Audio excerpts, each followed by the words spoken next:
and welcome to the European edition, because I'm global, of the Creative Coffee Break. What is that? Anyways, welcome. My name is Werner Puchert. I'm a creative entrepreneur, and this is my little live rendition where I bring interesting people on board to talk about all things innovation, creativity, and design. And also we drink coffee, just to prove the coffee is here. And also, like a little bit of a side note, when you start doing live stuff, there's a lot of things to get used to. Like, where's the damn camera?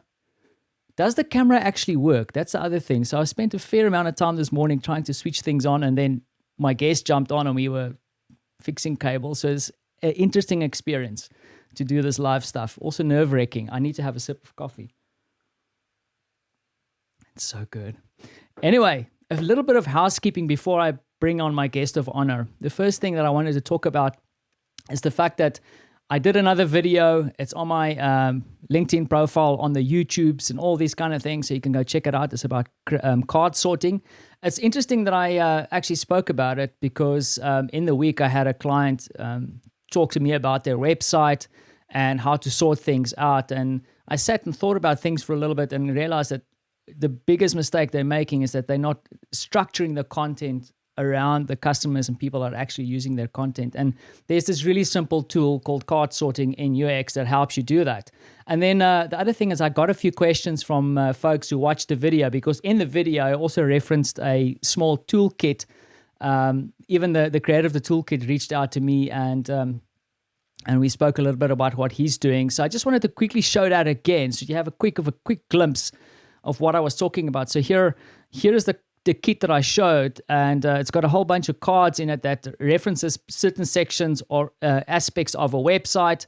It's nicely numbered to the back, and then you have this index card with all the different types of website elements on it. And then the idea is to sit with your client or your team and then start structuring out what you think should be on it. But remember, it's kind of conceptual stuff, like you just ideating things and seeing where content should go or could go.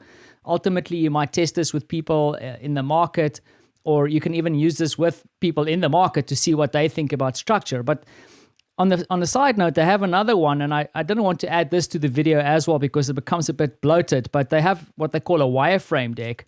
It's kind of a similar idea where there's a whole bunch of elements of a website laid out. So for example, if you know what a wireframe is, it's kind of a very high level, low fidelity representation of a design you want to create. And what this guy's done is he's created cards that you can actually move around on a table.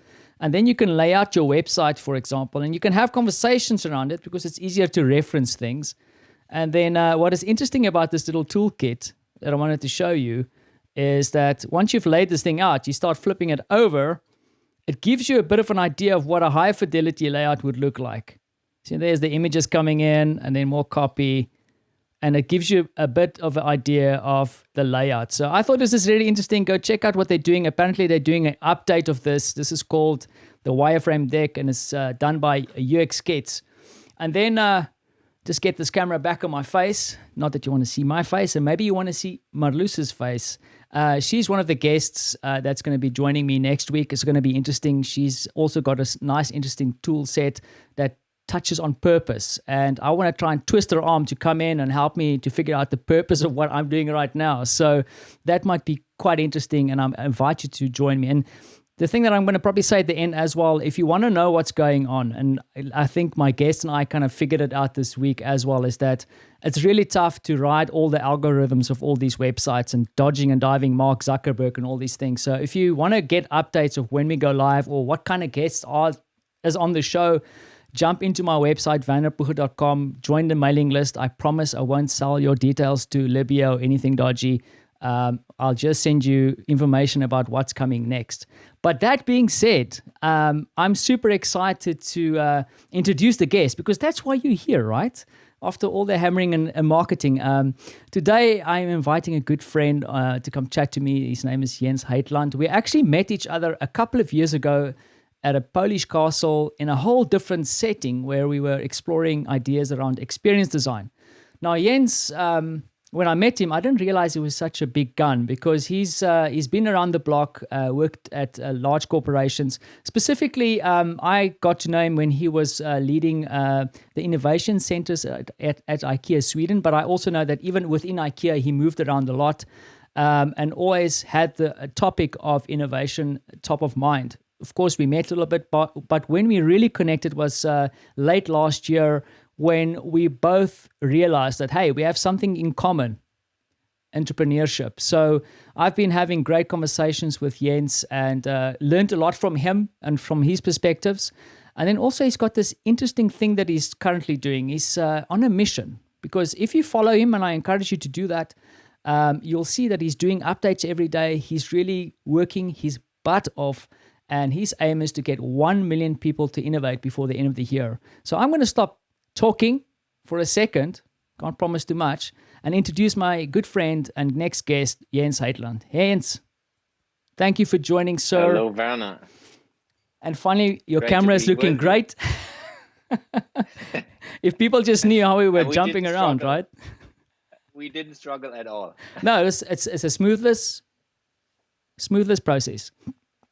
Now, Jens, I did a terrible task of introducing you. I like to talk about people in my life where they kind of personally touch me and the effect that they have, because I think for me that is more important than all the important labels on your door, because I do think you've touched on a lot of lives as we kind of go through this process of entrepreneurship. But maybe let's start off a little bit, because this is a question that probably always comes up with you, is talk a little bit about this whole IKEA thing, man. That must have been interesting, and maybe one or two of the successes or learnings from that. It's a long story. I was almost 12 years in IKEA, and it's a lot of people associate me with IKEA, but there's a whole other planet around myself which is not IKEA. It's just the most flashy thing for a lot of people externally who don't know me. So and I still use that, to be honest. It's a good door opener.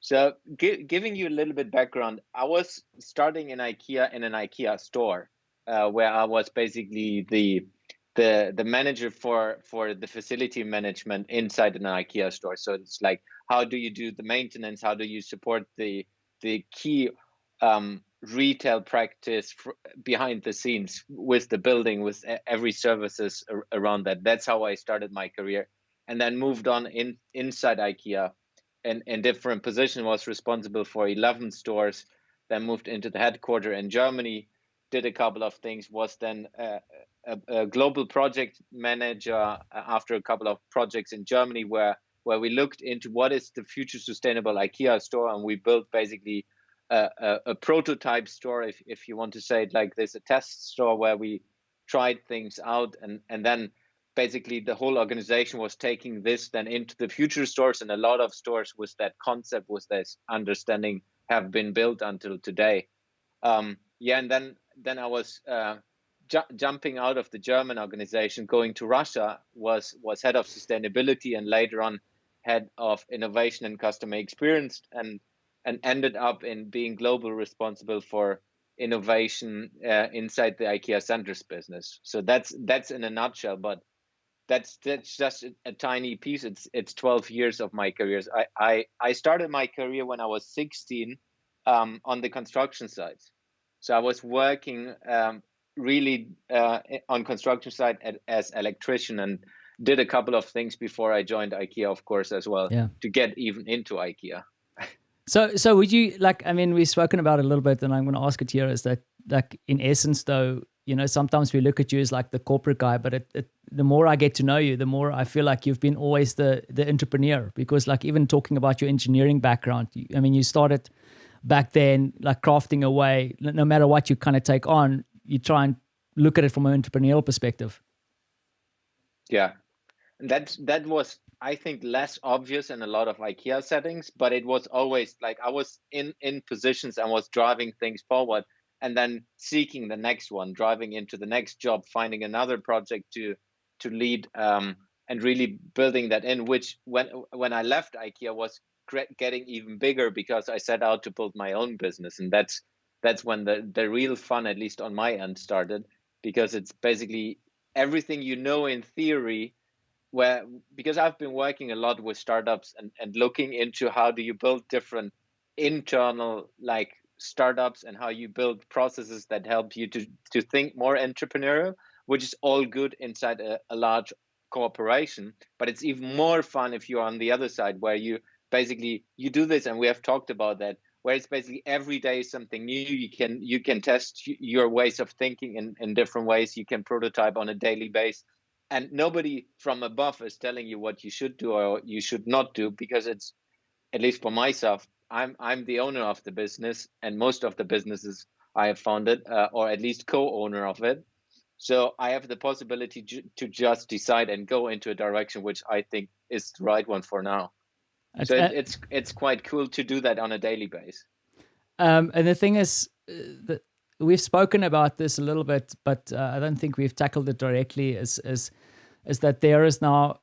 I mean, it's like I described in the beginning. I always saw you as the innovation guy, and we kind of built the relationship and started kind of hanging out because of entrepreneurship.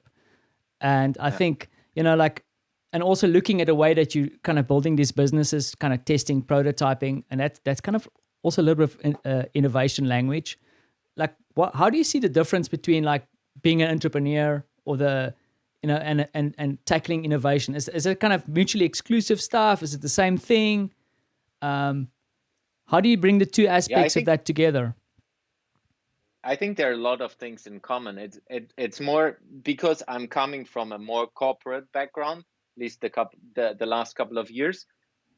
This is helping me to structure it in a different way and use, of course, for me, innovation is still a huge buzzword in a lot of organizations and out there. But for me, it's more a mindset which you can apply. And if you're an entrepreneur, specifically, let's say in the first couple of years, building up a business, then you're very much into that, or at least you should be very much into this, trying and finding what is the right market fit and really understanding what it is.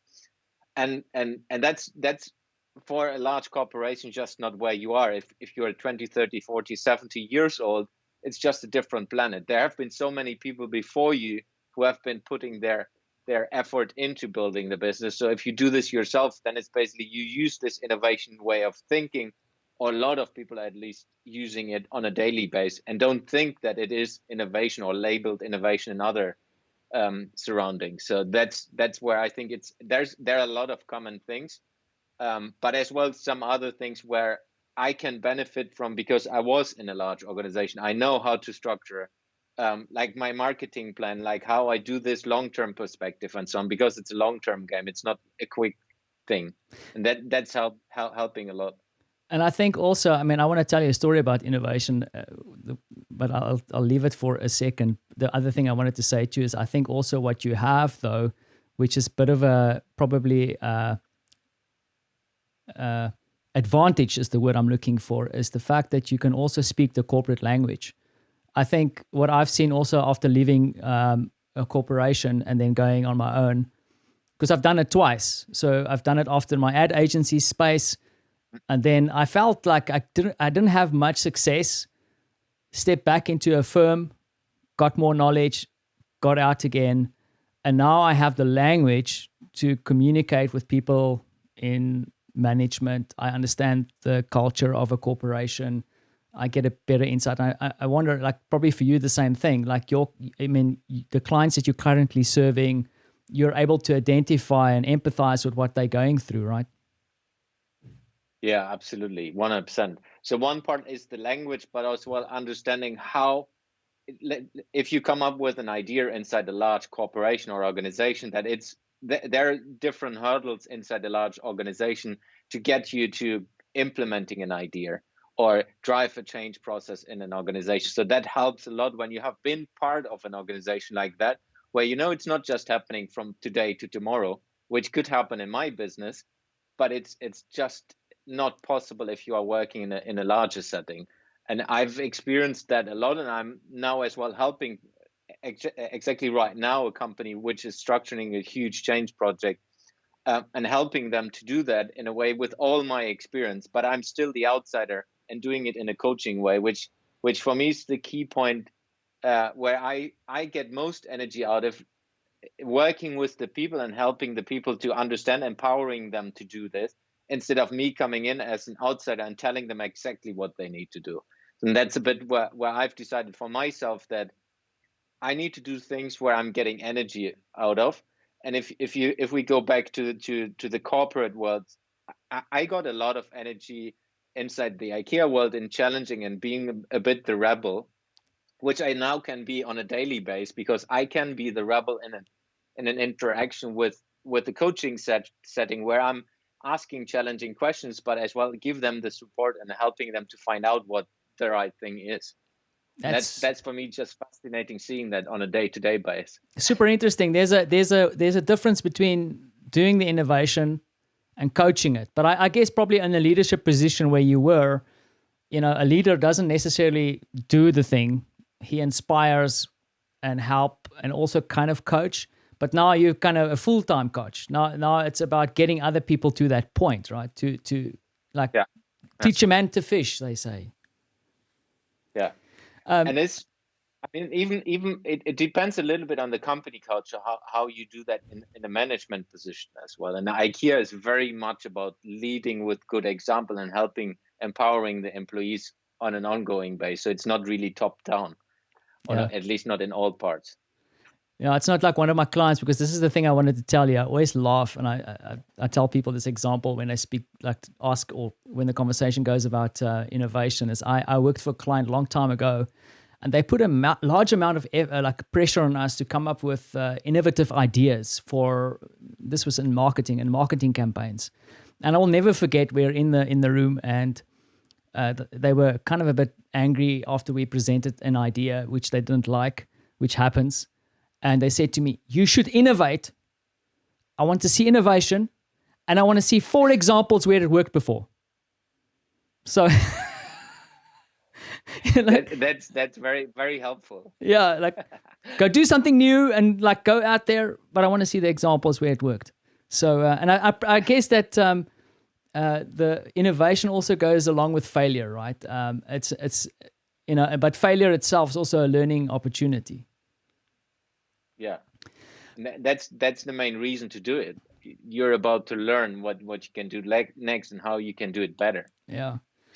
Now talking about coaching, and this is the main reason that I have you on here. And if you've just joined the stream, this is Jens Heitland from Heitland Innovation. If you follow him at all on social media and engage with any of his content, you will notice that he's doing updates every day. And he's also set himself out a challenge. Now, that is, I set myself out a challenge to make my numbers at the end of the year. I'm kind of working very hard to do that, as a good spreadsheet guy would do. But he's done something different, which is inspiring. But I was going, what? Can you talk a little bit about that, Jens? You want to get how many people to innovate by the end of the year? Yeah, just 1 million. I'm going to take and a sip of coffee. You will be laughing.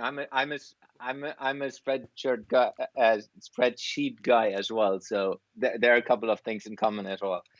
No, but so for me, I have been working with a lot of companies, and I've been having tremendous success in my career. And then I was always looking into, specifically in the pandemic, I was just seeing that so many people and organizations are not using the opportunity and doing things differently in this time where we are basically squeezed in different spaces. So I was thinking, how can I give back and do something which is not just for the purpose of doing it for myself or any of my businesses.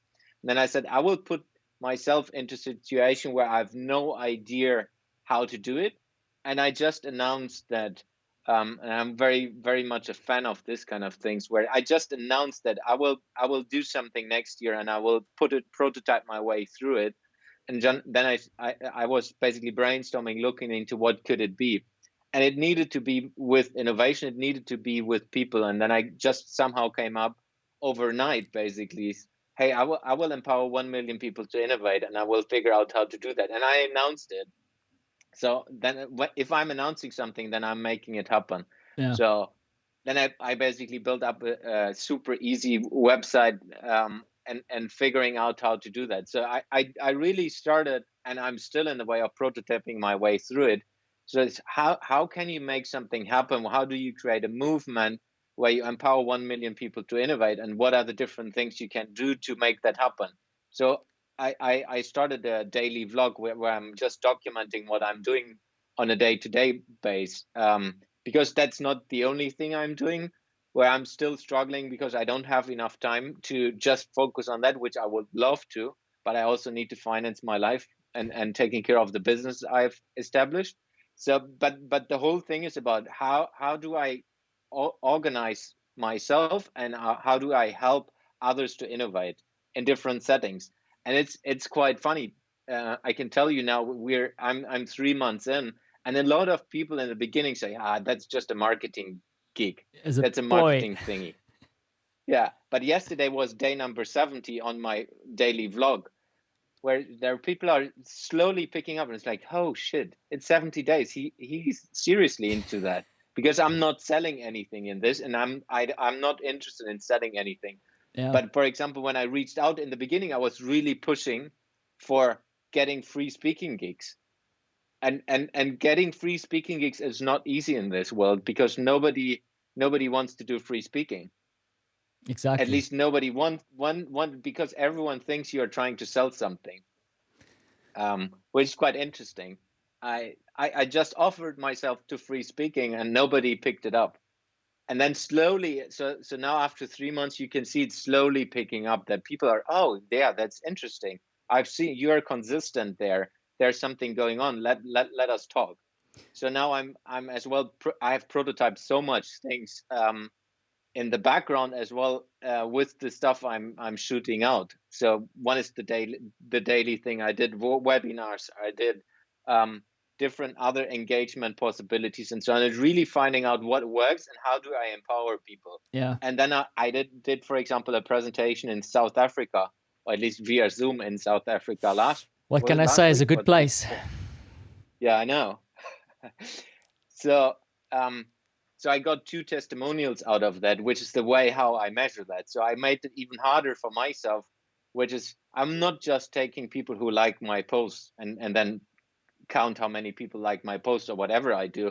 It's more, you need to contact me and say you have empowered me to innovate, and that's counting into the 1 million.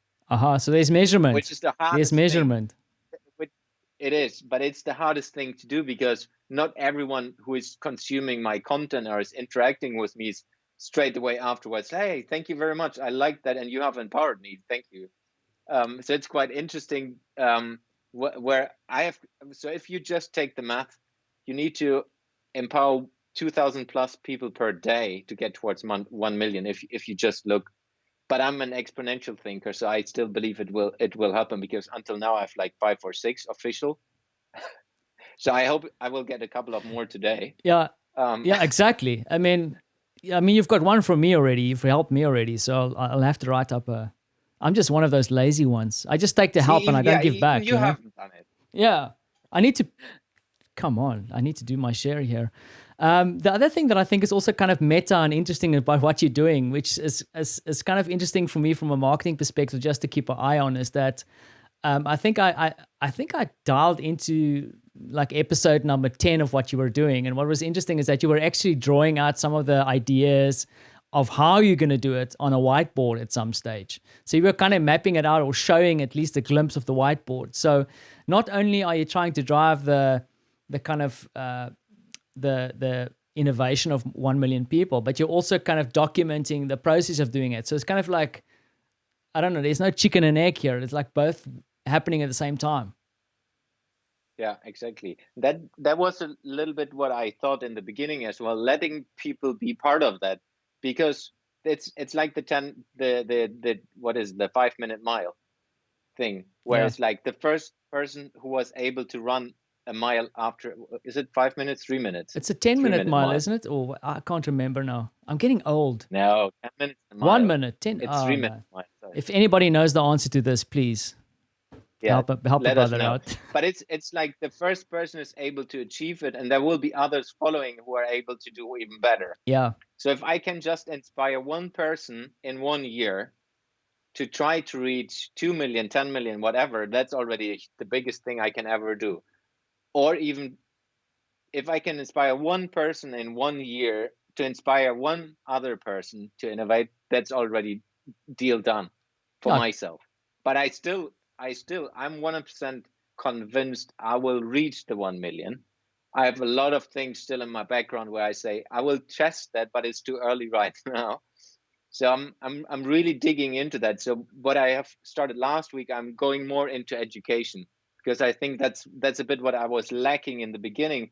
Was I was sharing a bit what's going on and talking on my daily videos, but I wasn't sharing of how you could do this on a yourself. So I will be doing different things. I will be sharing more on videos, longer videos where I'm basically deconstructing a couple of my coaching tools which help you to innovate. And then I will do that will go, of course, on YouTube, but I will share a bit more on that on LinkedIn, and then on Facebook I will go more into the personal world. Yeah. So how could you do this as a person, not as an organization? So where I try, but at least that's in my planning for the next week. So I will prototype that and see how it's working, if people are engaging with it or not, and then I will figure out. So there are measurements behind the scenes where I have basically an Excel table of calculating the engagement and fun stuff. Yeah, and the thing is, then you're gonna have like a little like column for when is Werner phoning to find out if it worked, because it's kind of like to see like did it work? Okay, cool. We can, because the thing is like we've spoken about this platform here, is that what I've also seen, and I mean I'm not even close to critical mass or anything yet. And I think one of the big challenges is, and I think where you also dropped into the education space, is that it's really about like trying to figure out the value that you can give to someone else. Else it's just talking heads, right? So it's like, can you, and talking about giving value, right? I twisted your arm. Well, I didn't twist it too hard because you actually offered it. Is you gave me some insight into the how.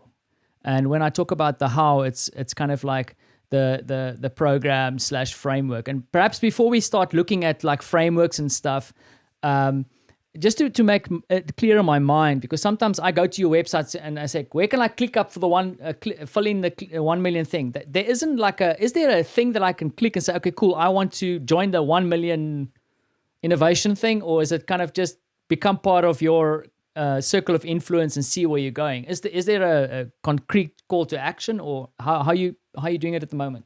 Yeah.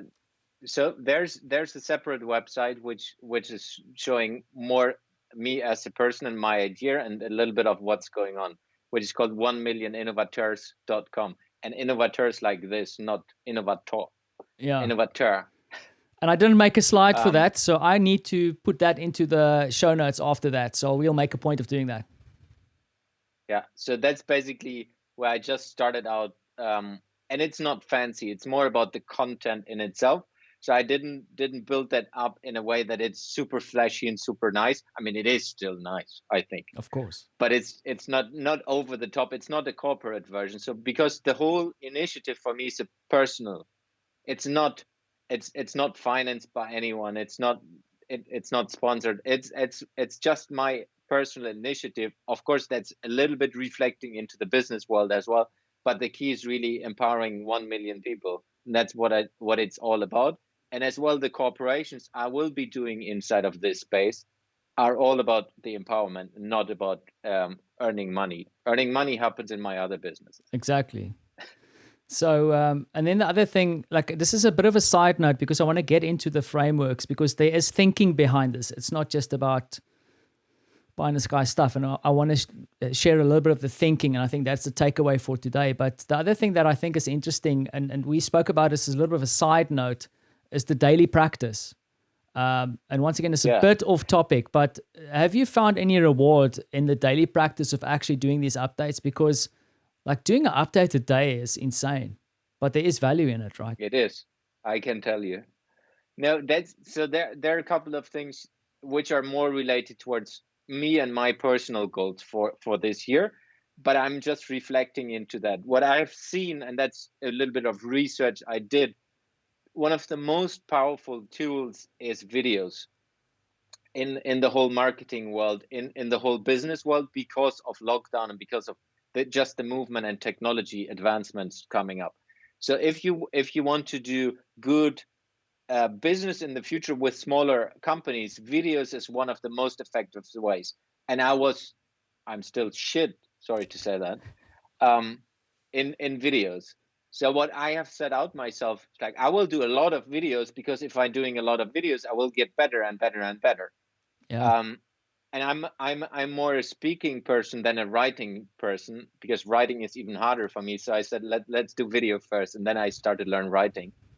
Uh, so just doing it on a daily basis, these videos, and you don't see that behind the scenes. So I started with the first 2, 3, 4, 5, 6, 10, 15 videos on a day-to-day basis, which was more about like 15 minutes before, writing down what am I going to talk about here and there. Yesterday, video number 70, or the update of day number 70, was about, I have my whiteboard in front of me. I'm just having like 5 bullet points. What did I do? And then I just go off. So it's like, it's the 30 seconds or the 1 minute you see on the video. That's basically how long it takes. It's like So just doing that. Exactly. the practice. 100%. The practice. It makes sense. Like the more you do it, because I mean, I think that's also probably also true for innovation, right? It's like the more you do it, the better you're going to get. And it's just getting your hands dirty in there. Now, but it's maybe just to add on to that. Sorry. No, go. And it's I think what you need to do is not trying to make it perfect every day. It's getting into the habit and doing it. It's like when I was doing a lot of sports, training for triathlon. It's about consistency. It's not about that every day will be perfect and every day will be flashing. It's consistent as well, putting yourself out, because that's already strange for a lot of people, putting yourself out there and really posting it, even if you don't like it. That's even worse, specifically on LinkedIn, I can tell you. Exactly.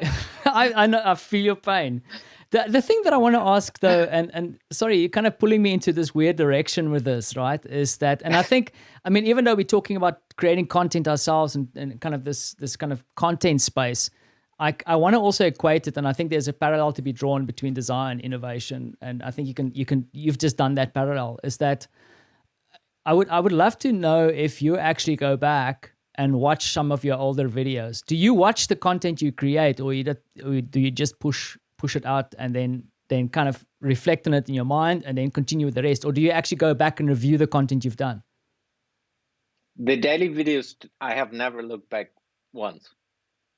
The other stuff, yes, but that's more a different strategy where it's like when I do the longer form video, that's pillar content, where I use that and make smaller content clips and so on out of it, so that I'm reviewing it just to see where are the nuggets. Yeah. But the daily stuff, I'm never looking back. Yeah, I'm kind of like you. Like my daily, I have a small little personal daily podcast that I record, and I don't necessarily listen to them like back. I will once or twice listen to one just to hear if the audio is in proper check, because you have to check some of the tech stuff. You don't want to hurt people's ears. But the one thing between you and me, just between you and me, I've been very nervous to actually listening anyhow. No one's listening. I've been very nervous to listen or watch back the live streams I've done. I mean, I've only done a handful, but I'm like, oh, like every time I go, like, what have I done? You know, like you always think of the mistakes. I mean, you start working on them again, but I do think that I have to go back and actually watch some of them, because there's some really key. I've got some cool people on there. Yeah.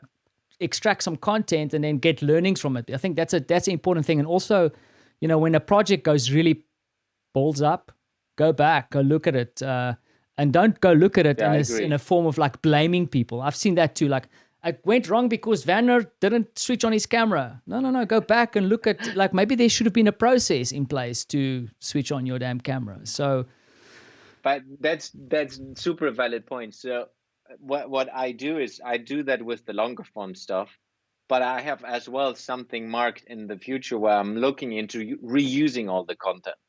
Yeah. Because if you do this for a year, there's tremendous amount of content. If you can use that again in a different way, maybe you do a compilation of all the different days, or you do a documentary, which is like different way of using the content, and then basically helping the people to understand what happened over a year in a time lapse perspective. Because each conversation has nuggets, right? Yeah. Absolutely. Now, I want to get into stealing your stuff. Can we do this now? Of course. But you can also go to Jens's website and ask him for some of his stuff. He might be nice enough. But the thing is, so we've spoken a bit about the 1 million, and but there's thinking behind it. There's some frameworking behind it, and I need to change my slide here. And you were so kind enough to actually share some of the framework ideas with me so that we can show some of that. So, I mean, we don't have to go super deep here. I think it would be cool to actually go to Jens's website, and I think this some of this content's available there if you sign up or on your newsletter. Sometimes, so this framework I'm giving away for free. I'm not sure if it's still on the 1 million. I will put it back onto the 1 million as well, but it's definitely for free to download on heitlandinnovation.com. excellent. Just see the homepage, scroll a little bit further down where you see this logo, and then you can download it. Thanks, Jens. And I'll add it to the show notes as well when we do an update of this, and then link it up, because I think there's some really valuable stuff here. But also I wanted to go in there and for you to explain a little bit. So there's kind of an approach that you've laid out, and I think the key slide or the key picture I want to show is this one. If you can talk a little bit through that. I mean, it's got your nice innovateur kind of logo there, but then also, I mean, I see the success pillars, phases, and then I'm going to keep it quiet just for you to talk us through this. Yeah. So one thing, now being 2 years into my business and supporting companies and individuals in innovating, I was looking into how can I simplify that, because for me it's just for the people who are looking behind the scenes, is like I do this. A lot of things are natural already to me, and I do this out of the cuff. But then I'm looking into, if I want to make it repeatable and easier for others to do, I need to structure it in a better way. So then I've looked into what are the best ways to do that. And of course, then if you work with innovation, there's business model canvas, which is fairly easy to understand, and this kind of things, or the lean startup methodology where Eric Ries is teaching different things. And I said, I will do something as easy, understandable, and simple to understand as that, to get into a direction to empower more people. So what I started with was basically the inner blue part, which was the applied innovation processes, which is starting with deconstruct, then you go to rebuild, then you go to experiment, and then you go to accelerate. That was the starting point. So I was looking into how can you help companies and individuals to look into the business from a different angle. So I was helping them to look into these different phases with different perspectives. And then I put on top a layer, which is the leadership, the business, and the community, which are the key success pillars of every business out there, where it's about how do you build a leadership practice that empowers the organization to innovate. That's one piece, and that has more different chapters in it. So if you take leadership, that is, first you need to understand how do you lead yourself before you lead someone else. Yeah. And that might sound weird, but I've taken that from the leadership trainings I got in IKEA, where it was always about how do you lead yourself, how do you lead others, and then there are different other steps. But that's key part in the leadership success pillar. You need to be able to empower your organization to do it and step back as a leader, as a manager. And then you can take this towards thought leadership. So that's all inside the leadership piece. And then I will jump over business to community, which is how do you engage with your dream customers? How do you find the right customers? How do you build a community around your leadership? So if you have thought leadership on one side, you have the community and the people who are following you and your dream customers you want to engage with, and your employees inside the community. So how do you work with them?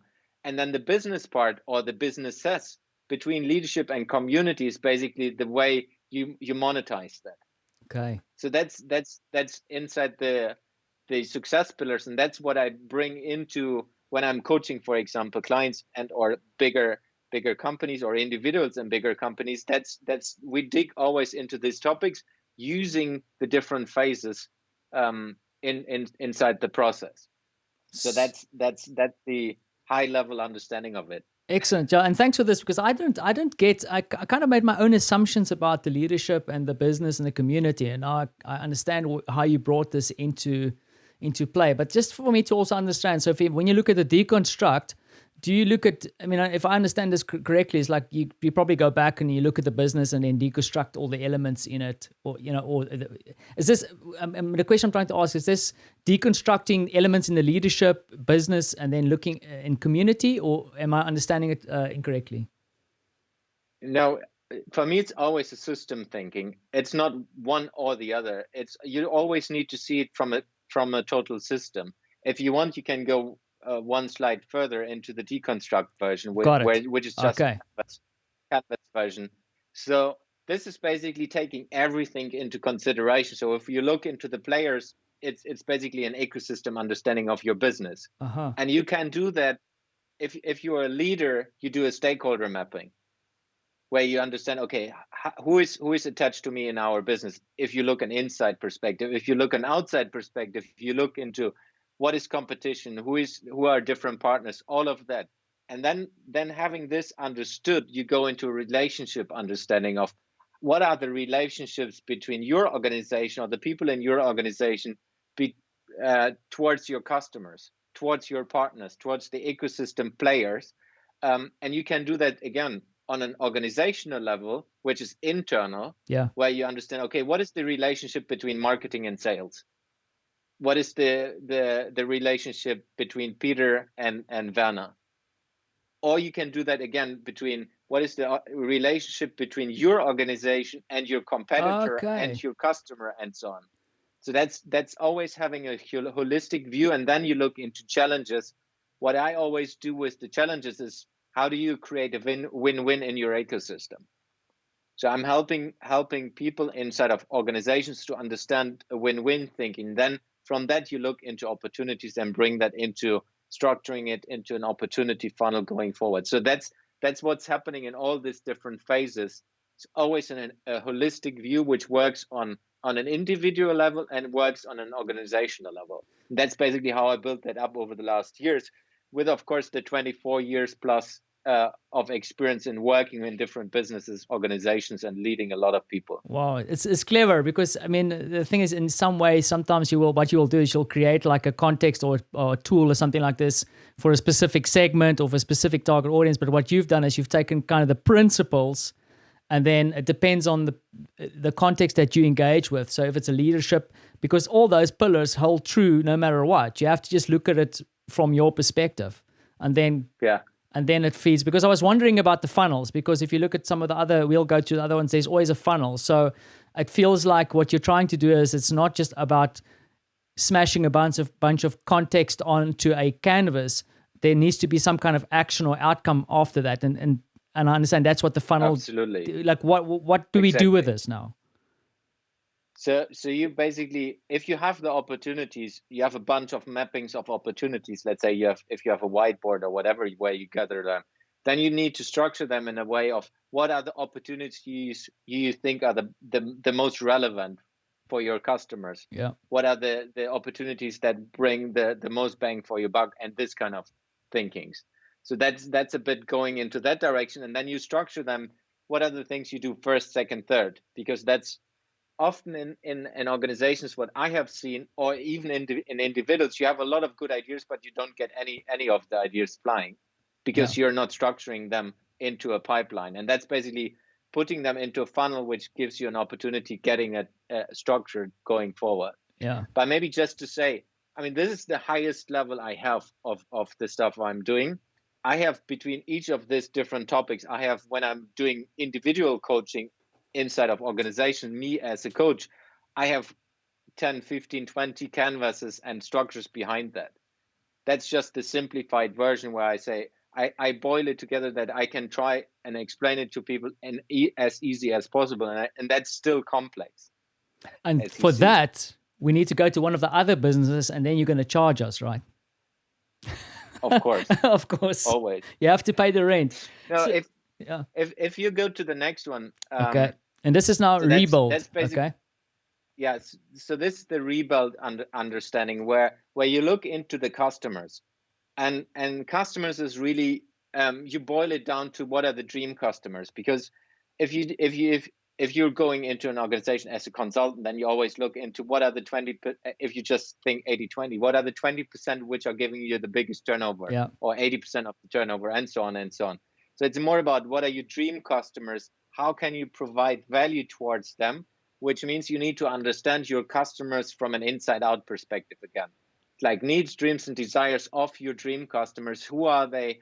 What are they caring about? And then you look into how do you provide value to them with all the different, and again, taking the ecosystem thinking from the first phase into this, taking the opportunities from the first phase into this and say, okay, if we build our business from the scratch again, starting with the customer, not with the organization. So it's the order here I always use is, in the end, it doesn't really matter, but for me, it's always customers value.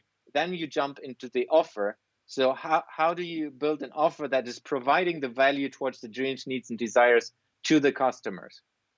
And then you build the business, which is then like business model canvas. What is the different structures behind the business? And then you look into what is the right company structure to develop to deliver that offer, which can be different. So just to make sure that the South African is understanding correctly, because I think I might have had an aha moment, right? Is that you have the opportunities in the first, in the deconstruct, right? So, and then the opportunities come along, they're kind of sitting on the side, and you work through this, and then you look at the opportunities again and go, what are these opportunities align with my customer and the value I want to give them? And then the ones that do not kind of fall off or get kind of deprioritized, and the ones that actually align with this get prioritized. I don't get that. That is amazing. And the other thing, that's the tricky thing if you just have the drawing in front. But this is really cool. And the other thing that you just said that resonates with me, and I had a conversation with a client about this week, and I would like to hear what your responses to this is. That she was telling me that the one thing that is concerning for her and what she's working with and trying to, twist in a better way is that the organization that she's working with is currently really focusing on the customers that are having the most pains, the people who are complaining the most, the people who are giving the low NPS scores, the grumpy folks. And what she says that she's starting to work on now, and they're doing strategies to look at the customers that actually are loyal. And what I like about your framework here is that you're saying it's probably not entirely the same thing, but you're saying let's look at the dream 100 customers that we want, and we see how we want. Because I think that also fundamentally changes your business a little bit. Because if you're going to be working with grumpy people and grumpy customers, I mean, customer is always right, but who wants to work with grumpy customers? You want to work with people that inspire and people that you want to serve, right? Exactly. And that's for me one of the most key things, specifically in the early, let's say, first 5 years of your business. You need to nail that over time. You start up with an idea of what it is, and then you need to nail it, bring it down to say, this is the customer I would love to work with my whole life, or at least as long as I'm running that business. Because then the communication things and how you market yourself will all go towards that direction. It's like I have it on my wall here. What is my dream customer? And even to the level that I have names and so on for them. Just for me to reminder when I'm shooting something out from a business perspective. So if you look into my business content, that's then always targeted towards that person. So if you call this, let's say my persona, if you still work with persona, Peter or whatever, or Werner, then you can target it. Is it resonating to Werner? Yes or no? If not, then it's the wrong message. So that's all connected to that as well. Awesome. Just a little sidetrack. No, it's on so point. Then you take it. So you take that then into, okay, if we have the understanding of that's the business, and you take the opportunities from the first phase, then you say, okay, which ones are working with this? What is working from a business perspective? And what assumptions do you have? And then you say, okay, these are the assumptions which are all behind this. Because like you do this in a theoretical environment, if you start off at least.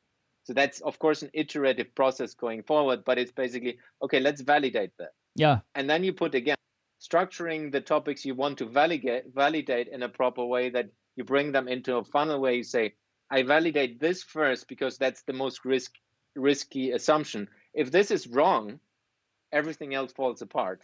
Exactly. So I invest into that and sorting that in a proper way, which gives us then the opportunity to jump into the experimentation. Experimentation. There you go. So now I've got all my stuff that I want to validate. And this is probably also the part where people struggle and it gets a bit nerve-wracking because now you have to experiment.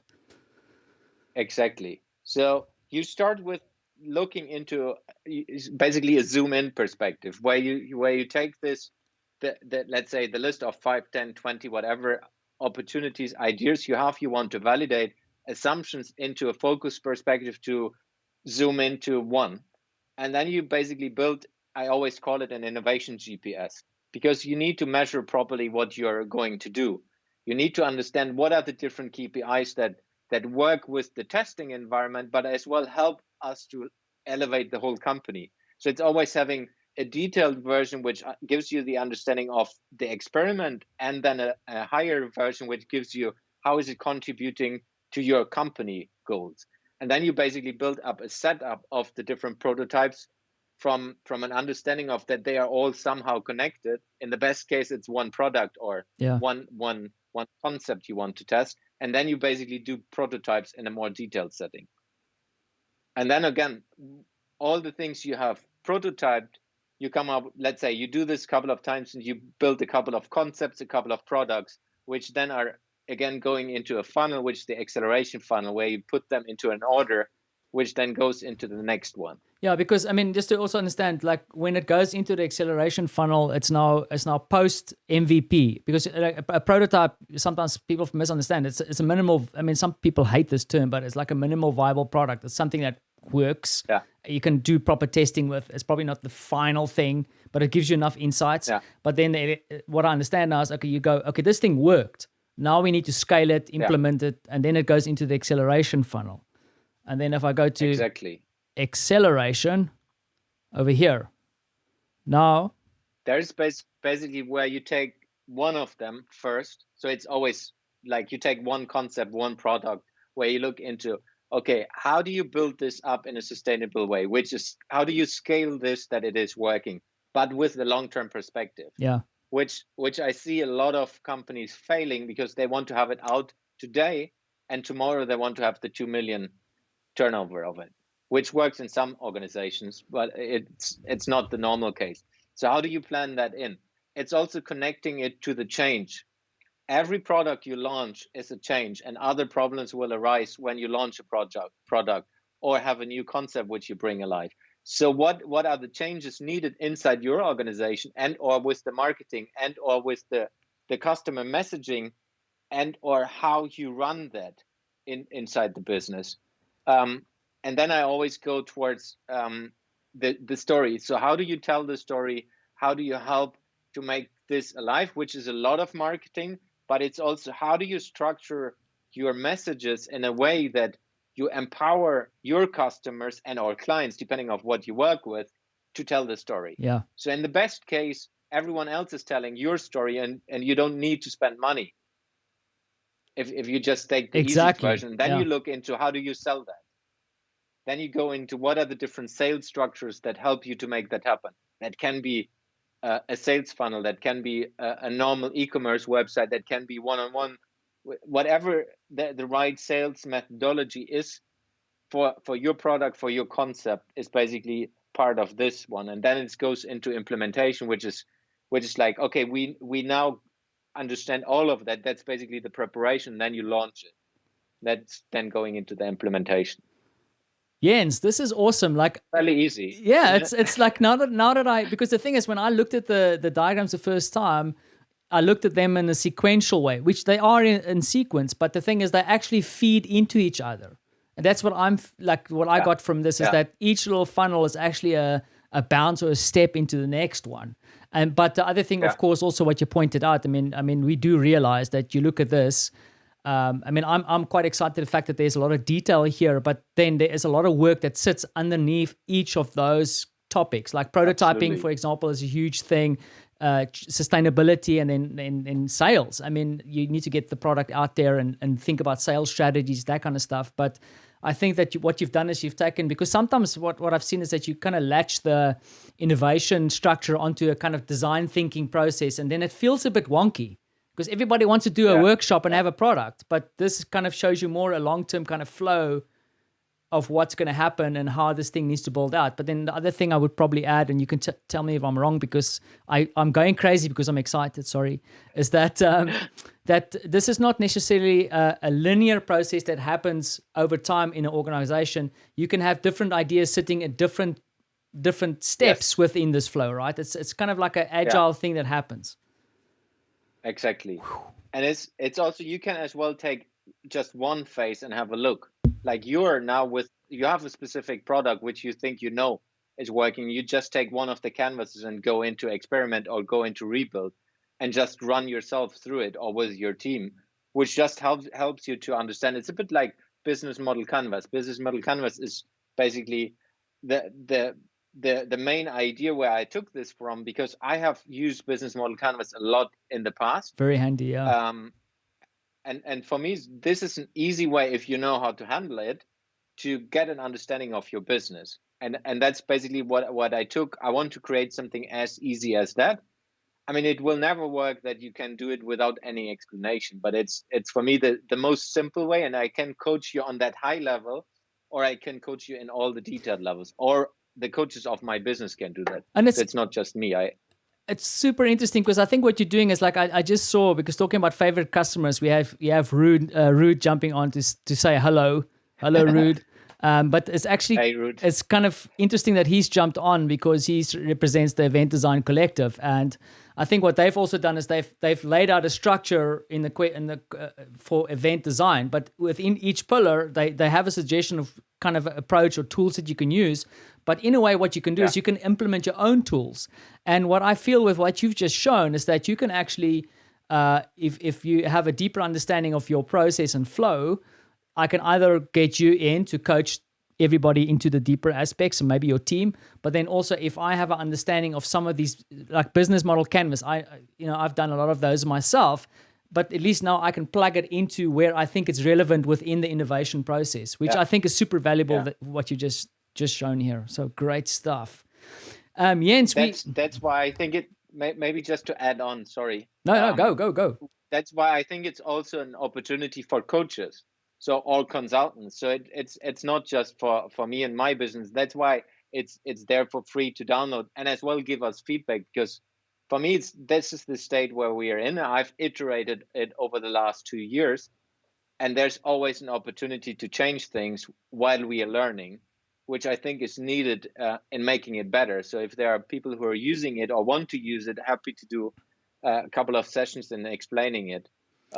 Going more into details and so on. And that's I'm slowly want to wrap up because we're getting in the top of the hour, and I know that you're also a very busy man, Jens. The thing is, what I wanted to get into is like just the call to action. The one call to action we don't have is to your website, to the 1 million. We'll add that. Apologies for that. I didn't even think of that. But we have your innovation framework website where you can go to heitlandinnovation.com. Jens, where else can we go to grab content, to follow you? I mean, you're basically everywhere, but what would be your advice? Yeah, I was about to say. So if you're checking this out on LinkedIn, you can follow me on LinkedIn. There's a lot of stuff going out from my side. You can do the same on Facebook, Instagram. I have a YouTube channel which I'm pushing a lot of content in, where I'm doing all the educational long form videos. So if you're interested in that, and of course you can come to 1millioninnovateurs.com to give me a testimonial. I have to. Like Werner will be doing someday. I'll be working on it this weekend. We'll get it done. And then Jens, the other thing that I also wanted to touch on, because as we wrap up, I'll say the thank yous in a second, but there's also one or two other things that we're working on, because full transparency, I get to work with you on a few things along the way where you drag me in so we can have a bit of fun. One of the things that we are having fun with, which I didn't create any reference yet, we're still working on how we're going to package this, is the Innovators Breakfast, where you're hosting myself, Dennis Lawyer, and Joshua. I always forget his, or can't pronounce his surname properly. Joshua's surname? Nuttall. However you pronounce that. You're South African. Yeah, but I mean, who's got a surname like Nuttall? Sorry, Joshua. But Joshua, myself, Jens, Dennis. We get together. We've done it now for a second time. You can find the show on Jens's channel. It'll be on my channels as well very soon. Got some work to do, but we are intending to do more of these where we talk about innovation and entrepreneurship. Why am I talking about it, Jens? This is you're the father of this. No, you're part of that. No, it's maybe to just give a little bit of background. I've started a podcast as part of the 1 million movement, where I thought it's like, I will just interview a lot of interesting people. So if you're interested in that, it's everywhere. It's on YouTube, the video version. It's as well on all the podcasting stations. And one thing I've found out is that I've met a lot of interesting people who could be fitting together. So I've asked like Werner, Joshua, and Dennis if we could meet up again, the four of us, and have a discussion on a specific topic. That was basically the start. And then we said, let's make a breakfast meeting out of that, where we meet and have a discussion for an hour, and that's it. And that's now morphing into, we did the second one, and it looks like, at least the numbers behind the scenes are looking good, that there's value for people. So we looked into how can we make this an established thing, and not just one which is happening on my channels, as well how we can plug that into the other people's channels. But wait, there's more. We're going to do more stuff. It's going to be cool. And then finally, you also dragged me into a session. This is one of your other projects, but we need to talk about. It's the Entrepreneurs Fuck Up Night.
Yeah, I'm mostly perfect and very humble. So, I don't know. I'm still thinking about digging up if I have to talk about all my fuck-ups. But anyway, I'm actually really looking forward to it. We've got Seth van der Meer there. I'm going to be talking, but there's going to be more. And I've already gotten a great vibe from you and your partner around setting these up. So, Jens, the other thing is also, where can people go to register? It's heitlandinnovation.com/fuckup-nights, I think. I'll put a URL. I'm supposed to put a link in.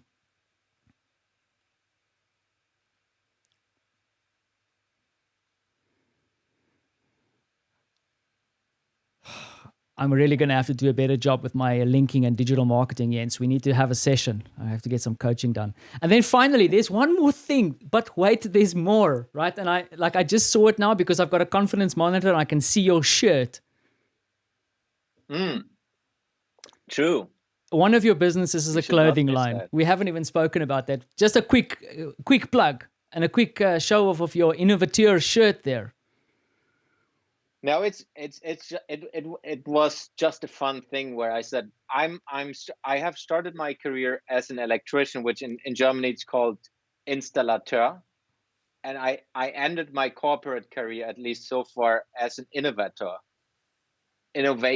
And I said I will put these things together, and then I came up with innovateur, and then figured out that's the French version of innovator.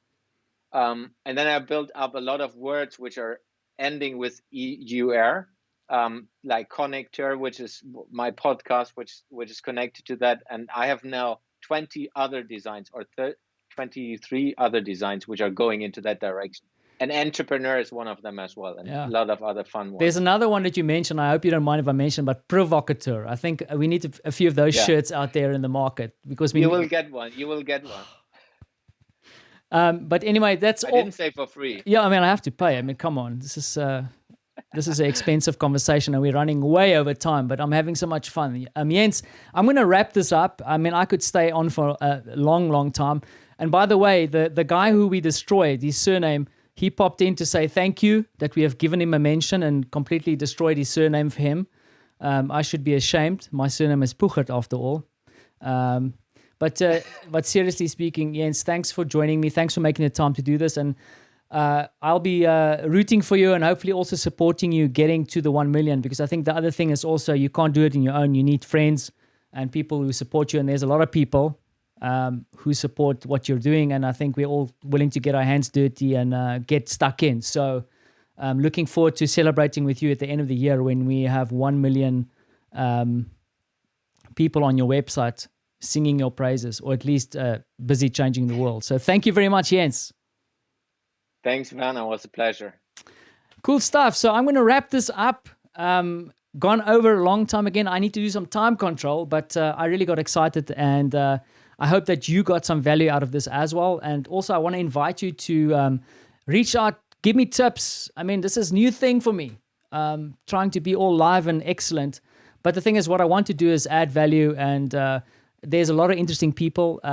Next week, I'm going to have Marloes on with the Zenith Toolkit. Tune in for that one. It's all about purpose. I did it once with her just to see what it does, and I was super surprised. So I really invite you to do that. And if you want to know when I go live, I want to invite you to go to wernerpuchert.com. I joke around, but please join my mailing list over there. That's kind of my call to action thing, because at the moment I'm trying to write algorithms and trying to let people know without spamming them. But please join my mailing list there, and I'll treat it with respect. And then, like I always say, I want to thank you for watching and catch you in the comments. Cheers.